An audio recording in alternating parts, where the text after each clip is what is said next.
How much? Yo! So, as you can tell, it's a very small couch with 4 very big guys. I mean, you and I are like... Take it back. So welcome to a very special episode of Life Chats. We're joined today, Michael, by 2 of our great friends who've been...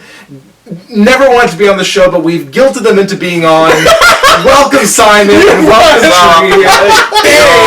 So we've been wanting to have you guys on. It was your idea, Simon. It was my idea for the topic. It wasn't my idea to actually join. I feel like you're a great idea guy. You're just like, you guys should talk about this, but we take that as an invitation that, so you want to be on it. I must have misheard you in the car.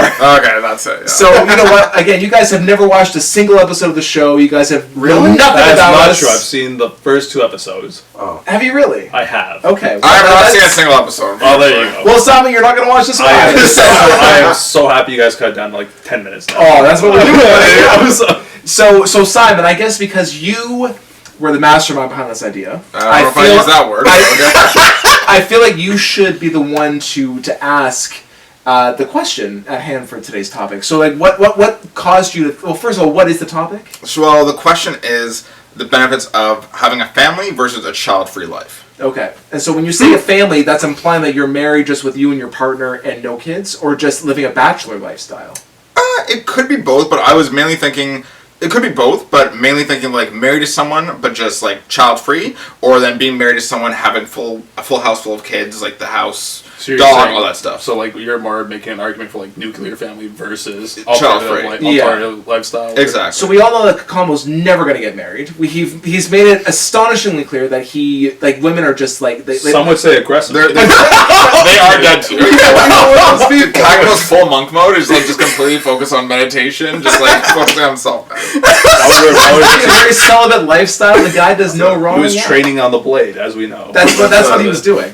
But but it's interesting, man, because so out of all of us here, I'm the only one that's in a relationship now. So yeah. I know, congrats to me. Yeah. Last man standing. Yeah. So I feel like it's interesting because I think that well, first of all, when we talk about kid-free, what are some of our parents say the benefits of having children would be to carry on a family tradition. You're carrying on a family name. You're carrying on genetic, you're carrying on your own genes from a biological perspective. It's a chance for like basically.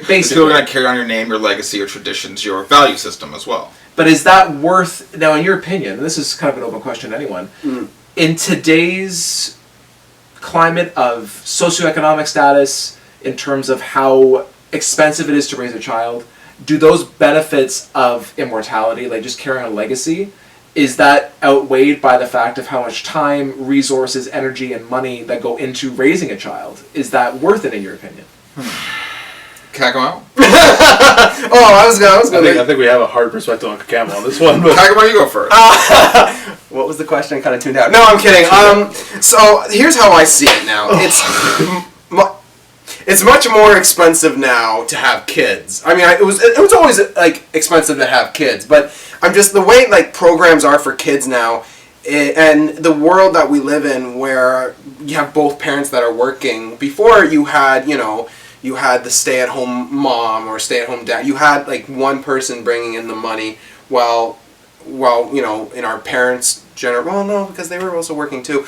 But there's a lot of this today. The way things are, I think that there's both parents usually are active workers, and people in North America anyway, they wait longer to have kids and they have less because it's very time consuming, and with kids programs being more expensive now, it's daycare and cost of living expenses are much more expensive now. It's a much bigger investment, I think, now than when we were kids to have a child. And especially with the housing, particularly in the GTA area, being as big as it is, I wouldn't say it's impossible. I mean, people do it, but it's much more difficult now, I think, to raise a family with a lot of children. And I have family members and friends who have kids, and their lives now, they don't really, they go by their kids, their kid's calendar. Their kid, his or her schedule dictates what they do, right? Well, Tree, I'm curious, So as Michael was saying, it's possible to have kids in today's society, but it's difficult because of the time and the money, because both people are working. So I'm curious, man. Like, if both parents are working, like, 10-hour days, they're answering emails when they get home, so they're working from home. What's the point of having a child when you don't have any time to spend with it? Like, you're involving in all these extracurriculars, you're shipping them off to see friends, and you're working, you're distracting them with an iPad. Why have a child then?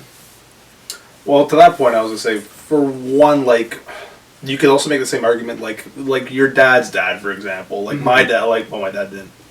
Anyway, going on, Your dad didn't have a dad? I was how they grew up with, but like the midichlorians. He was created by the midichlorians. Right? But no, like to my point here is, like, my dad, he like didn't really have a father figure growing up. And likewise, his mom and sisters were working 12, 14-hour days on a farm. Right. And this was back in the 60s, in the height of like their country's economic boom. And my dad was part of a family of 8, of older sisters, as well as a younger brother. And I was gonna say, with him, like, I feel like the whole part, like, it's tough, times are tough to have kids, personally, is more of kind of a cop out. It's not like the fucking it's not like the birth rate declined huge during like every economic downpour. Like the Great Depression actually was a bit of a spike in terms of population growth. Yeah. Not as obviously the same thing as like the baby boomers, when the economy was doing really, really, really well. But at the same time, I was like, there's a million reasons for that, and I don't think, because like, just to the original point where like they were arguing, like, I think the nuclear family, which is a concept that existed in its times, which was in a place where the dad could afford to go to a job, the mom was the traditional homemaker, stay-at-home mom, and likewise you had the 2 kids, you had the dog, and you had the white picket fence. That was like an American dream that a lot of people aspired to, but that wasn't the OG dream back in the day, nor was that necessarily the expectation or norm. It was only like probably during the mid 40s, early 60s and 70s was that really like something that was really pushed, and then once again as early as the 60s and 50s was actually being challenged already. In terms of your original question, like people not spending enough time with that one, I think it's all situational. If you really want a kid, people can make it work. Yeah. Obviously, I think the biggest thing now, what's happening more often, is that we have such an educational system in terms of like sex, as well as Planned Parenthood. That's such a common piece of thought that it's very unlikely for someone to hook up with their high school sweetheart, knock them up, get that shotgun weapon, the same way that it was getting married 30 years ago. I think a lot more likely is we're getting people who are graduating who say to themselves, like, the startup cost for kids, like, $100,000 by the time they go off to college, or like $200,000 before they go off to college. So I think a lot of people are just saying to themselves, like, we can't afford this shit. So a lot of people, I think, are just more tempted to actually say to themselves, it's like, okay, let's hold off on this for now, or let's wait till we get a bit more of a... I think people are just being more cautious about kids, not necessarily they don't want kids. It's just, and a lot of awareness is being brought out about contraception, and a lot of more, like, just awareness of the risks associated with not getting accidental pregnancy that you're avoiding. God damn it! But you know what, Simon, and I want to know your point, because you've made it clear to everyone that knows you that you want a dog more than anything. I would love that. You want a big slobbery dog that can just lay its big, like, 30-pound head in your lap at the end of the day, and all you're just doing is hugging. You're like, so that's all you need in life. That's it. Yeah. Now, and you know what? A dog is a lot cheaper than getting married, than having kids, and you still have this thing that offers you unconditional love just forever. constantly. I know. You work a lot. You're tired. You can go for a walk. Even you don't have to talk to the dog. It might be therapeutic for you, but the dog's not going to talk. The dog's just happy I'm there. They're just there to be there. So for you, does the prospect? Don't worry about that. Don't worry about that. Oh. Does the prospect of, like, keep it going? Of having a wife and a child, does that mean as much to you as, say, other people that you know personally? That's a good question. I will come back to that, but first I just want to address Tree's point. He's very right that it's not like it's always been the high school sweetheart, the two kids, the nuclear family. That's just the paradigm that was at the time, and that paradigm was influenced by economic factors, social factors, demographic factors. That have changed over 50, 60 years. I was watching a documentary that was made in the late 80s about people who grew up in the 50s, and one of the gentlemen, he said something that really stuck with me. He said that my dad walked into a factory, he just got a job by speaking to the manager, started that same day, his paycheck was $90 a week, and his mortgage was $90 a month. So that's something that doesn't happen today. Like, I make a salary of $45,000, a little bit more with incentives and bonuses. Yeah. And I just got my first car. I don't think I'm going to be buying a house anytime soon or moving out. No. And $45,000, that's not like rich, but it's not poor either. But it's also for 10 years ago, I just had a meeting with my banker, and to put a down payment on just like a $400,000 condo, having a salary of $45,000, that's not going to get you. It's going to be 10 years. Assuming you can save 40 grand. So it was funny because the banker was like, "So are you in a relationship with someone or getting married soon?" I was just like, I'm like, but no. So and that's the thing is that, like you're saying, man, it's like by that perspective, you're definitely not poor from being a single guy with not a lot of expenses. Like $45,000 annually can go a long way. Yeah, but not enough for a house. For a family, it's $30,000 a year for childcare. And another thing is the fact that if you grow up in a rural society that's developing, usually people live in small communities of 200 or so. Children are raised in a communal fashion, so you can have 4 to 6 kids just because you need them to work, like on a farm. It's like what Tree was saying, yeah. It was like you had a family because where's that force come from? Yeah, and there will always be someone to help take care of them. There's always an aunt and uncle. So by the time you're raised, you also have experience of raising children. In a developed nation, in the city, the cost of living is so much higher. You don't need the labor. Kids, rather than being assets who can work, are, for economically speaking, are liabilities that won't really pay you anything until for years and years. You don't live next to your family. And I personally, because I'm the youngest, and I never really had cousins. I do have younger cousins growing up, but I wasn't a participant in, like, raising them. I never changed diapers. I never, like, coached Little League. So I have no experience to draw from in regards to raising a child at all. Not even like a touch point. So it's just going in blind is one thing. Yeah. I think the biggest thing that I have is that for 20 years ago, if your kid survived and they just had a good job, that was considered good parenting. That was a success. We now have so much access to information that lets us know what the heart of parenting is how emotionally prepared are your kids. Can they develop relationships? Their self-esteem. It's like I'd say the floor for what a good parent is much higher than it is now. And we have access to so much more information, like the fact of the divorce rate, how happy people are of kids. By the way, it turns out people who have kids are less happier in their marriage than people who aren't. I was about to talk about that. It's either if you have no kids or just one child, or a lot of kids, because you made obviously a very specific choice to live that way. People who have just 2 or 3 are not happy for like a solid 10 years of their marriage. We know how expensive it is. We know how much divorce hurts. This information is now available that before it wasn't, or it's just we don't talk about that. It was personal. Now I just think that raising a family, getting married and have children, it requires a very high degree of intentionality. You need to be fully prepared for the decision, fully understand the rights and responsibilities, how your life is going to change, as well as what is expected of you, and then make an informed decision. But you shouldn't do it just because to become an adult, I need to get married or have kids, or this will make me feel happier. Life is not a race. It's not something to be But you know what? I'm curious about something though. So here's a question for the forum here. So like you guys were saying, in terms of meeting with financial institutions, they're telling you, do you have a partner to pool resources together to put down money on a house or whatever.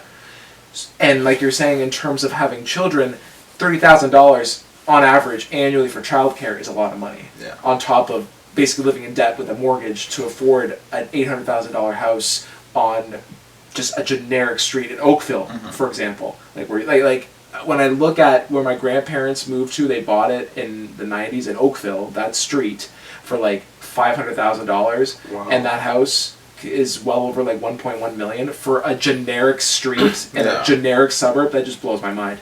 But here's a question that I have. If children are expensive and houses are expensive and life in general is expensive, is having Let's look at it from the perspective of the kid-free environment. Then, is marriage a necessity now because of the resources that it allots couples? Is it a necessity to be married in order to afford something in today's real estate market, or just to live? If you want to put, like, if you want to, like, have a house where you want to develop roots and put money down towards, and we're not talking like rent month by month. Yeah, like own it. Yeah, I would say it's a plus. Helps. It helps, especially. but it's not necessarily something that one needs to afford something in life. It depends. It depends where you want to live, your though. lifestyle, Right? Yeah. If you want to live in Timbuktu, You can afford that. it Fine. depends. It depends on your social situation. Depends on what your life goals are, what you're saving up to. We have a friend named Ryan who's, granted, he didn't set it up, but he was a homeowner before any of us at 18. He was, yeah. And he's granted it's not the best thing in the world, but the fact that he's already Still, got your name a on horse something. in the race Yeah. means he can actually compete in that game now. He can actually go into he has something that he can sell up towards and actually build himself up to not only a better mortgage next time he wants. did he to have settle help down. with that though? He might have done. I think his parents did like a down payment on him, but like that was, as far as I'm aware, I believe that was Ryan's not only graduation gift. I think that was also like his. I think that was also like, oh, by the way, if anything happens to us in the near future, that's your inheritance. But it buys him in that horse. And to another note, I have a family friend who she's 24 right now. She's in a good career, architecture, but I was like, she spent like the last 6 years on like something that's making about 52K, 55K last time I That's checked. I'm sure awesome. she's making better now, but she just officially bought herself a condo in the heart of Mississauga. which is very expensive. Which is more expensive part of town. So it's definitely doable if your if you're in a situation. if your goals are, I want to be a homeowner by 30, I think that's still a very doable situation. But you have to be prepared to make the sacrifices. A lot of people who go into parenting have to make a lot of sacrifices. Doing year-round trips to Europe or Italy for a weekend, or going to Cuba every year or so, or taking your 3 weeks off to go drinking every weekend or eating out twice a week. You're gonna have to make sacrifices, even if you're doing a well-off job, if you want those goals. I think large goals such as family or house are still doable, but they require large sacrifices. Yeah. Absolutely.